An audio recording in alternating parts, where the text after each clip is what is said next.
March 3rd, 2020. Guys, in the video last night, we were talking about the weather was going to be bad up in Tennessee and that area, Kentucky, but we've lost 22 people, and I think some are still missing. And you can see an image here from the AP. This is reports 58 minutes old. The toll keeps going up on the people that were killed and injured.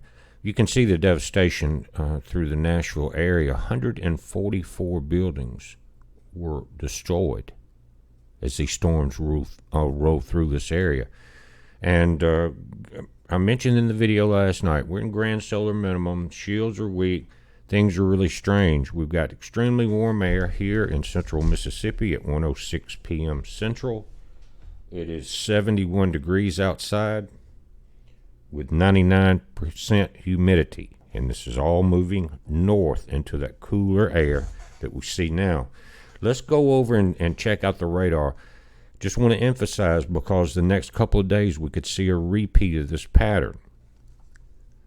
And you guys in Alabama and into Georgia starting to see some of this rain now. And what I'm afraid of is the heat of the day builds up on top of these clouds.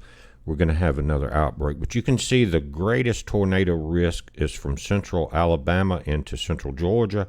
And that's the darker red, but it actually extends all the way from Louisiana up through the, you've got Georgia, South Carolina, North Carolina involved there. You got to pay attention. Now, Texas is going to have some problems too, and then this is going to move in the next day or so across Florida. But again, today, this is Tuesday into Tuesday night. You can see from San Antonio up through Austin, guys, south of Waco. This is along the 10 corridor. Notice this humidity that I'm talking about that's coming out of the Gulf of Mexico. That's feeding into this pattern, and it just creates more and more energy. And you're also going to have some possible flash flooding and hail. It's saying damaging winds, flooding downpours, isolated tornadoes, and hail. And so many of you reported on the video last night about you had driven through hail and hailstorms and thunderstorms and things like that. But guys, 22 lives were lost, and we always are watching for things that could be trouble, and this is one of them. This weather is again, we're seeing kind of strange weather for the last 2 years, stronger storms, stronger hurricanes, and it's all got to do with not climate change but climate chaos caused by this grand solar minimum.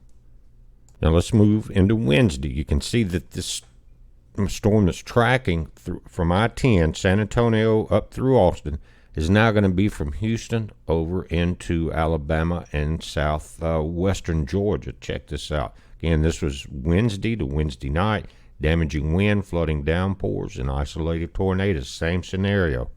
And going into Thursday and Thursday evening, you can see where these risk areas are. You've got part of the panhandle of Florida going up into Georgia is the moderate. And then you've got some risk further south towards Tampa and back towards Pensacola and north to Atlanta. Isolated tornadoes, hail, and damaging winds. My point of the video, I want to keep it short, is these are very dangerous and they're deadly.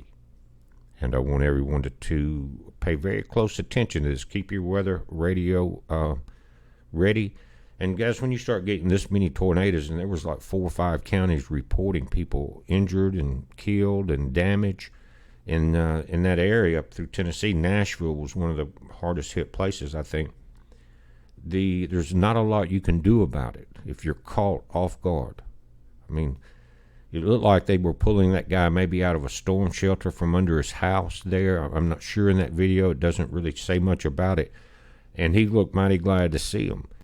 Now, as I'm doing this, it's starting to rain here in central Mississippi. Just light showers. You can see how this thing is trailing from west to east. You got all this moisture coming up out of the Gulf of Mexico, mixing with this front.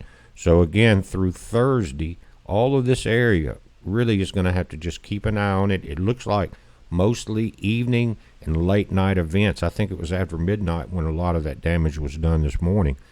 But right now there's no tornado warnings and no tornado watches out. Let's look at that map quickly.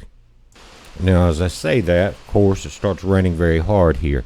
But you can see that there's no red or yellow areas, and those are the yellow areas will be the watches, and then your red areas will be where that pops up. Now there's wind, there's flood watches, things like that. Your red flag warnings down in South Texas and up north, you got some winter weather. But right now it's calm, but I promise you, this is going to change as the day goes on. So you guys in this area that we're talking about in the south, from Texas all the way to the East Coast, you keep your heads up on this. Be safe.